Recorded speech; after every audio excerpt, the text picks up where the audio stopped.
Liptovské droby, dedičstvo našich predkov. Gurmán. Tradícia rodiny Tkáčovcov od roku 1965. Dobrý deň, dámy a páni. Dneska sme si pripravili taký jednoduchší recept. Budeme zase robiť liptovský šialenec. Dneska ho budeme kombinovať s mesom. Spravíme si dobrý hovädzí steak, hlivovú omačku. A keďže myslíme aj na ľudí s intoleranciami, tak tá omačka bude lacto-free, čiže bezlaktozovou smotanou. Takže pustíme sa do toho. Nasekanú šalotku speníme na masle. Pripravíme si najprv hlivovú omačku, kde si zľahka speníme maslo. Pridáme nasekanú šalotku a orestujeme do zlatista.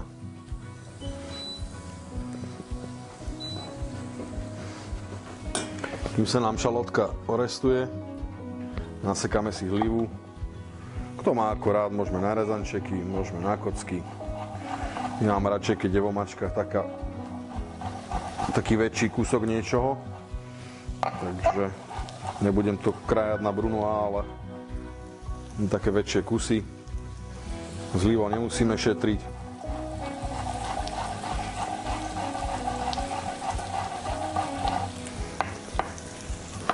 Šalotka sa nám restuje. Pomedzi to si môžeme pripraviť aj steak so šialencom.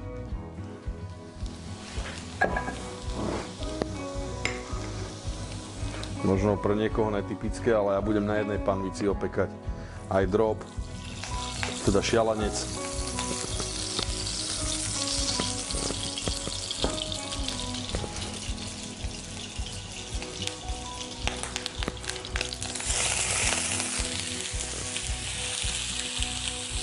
Kvalitné hovädzie mäsko, hovädzí stejčík.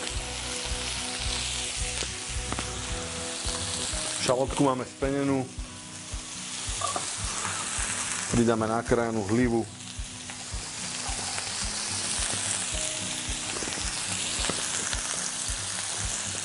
Stejčík spravíme na medium, dáme ho potom oddychovať do rozohriatej pece aj so šialencom. Zľahka orestujeme hlivu. Ja mám v obľúbe aj petržleňovú vňať, lebo dodáva tomu jedlu alebo tým omačkám chuť. Takže najhrubšie si môžeme nasekať. Nemusíme zase najemno. Petržlenovú vňať, ktorú pridáme do hlivy.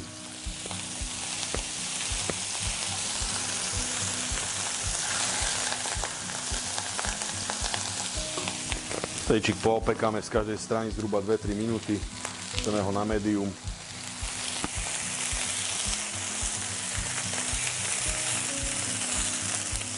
Šialenec to isté.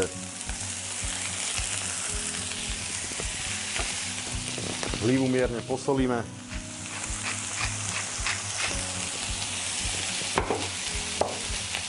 Okoreníme.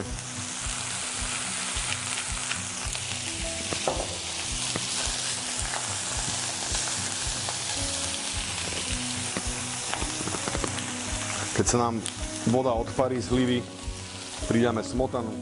Je to na vás, ako hovorím, my myslíme aj na ľudí s intoleranciami, tak použijeme bezlaktozovú smotanu. Nemusíme šetriť. Necháme prevariť. Medzi tým sa nám stejčík dopeká. Takisto to trošku osolíme.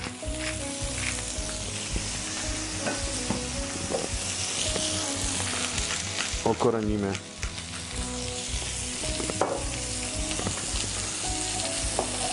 Opäť pridáme kúsok masla.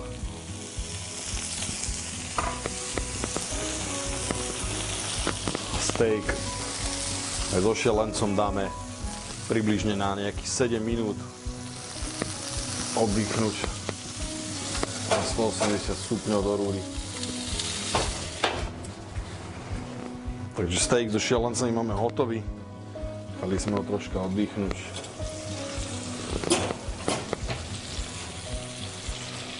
Omačka sa nám medzi tým vyredukovala. Servírovanie zase je na vás. Ja som sa rozhodol takto, šialenec dám na spodok. Hlivová omáčka nám takto pekne vyredukovala, je pekne hustá.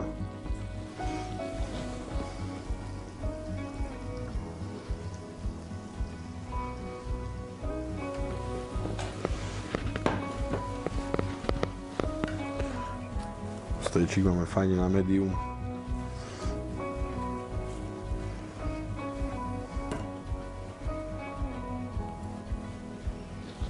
Steak položím takto na vrch.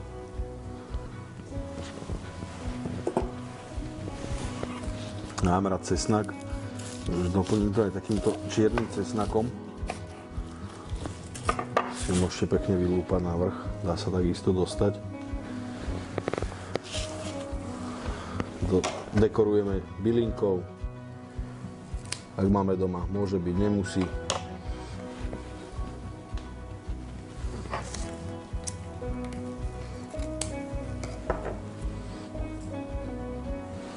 A ešte použijeme zelený olej.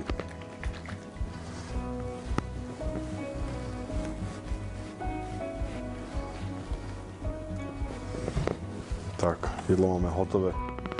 Verím, že sme vás inšpirovali. Prajem vám dobrú chuť.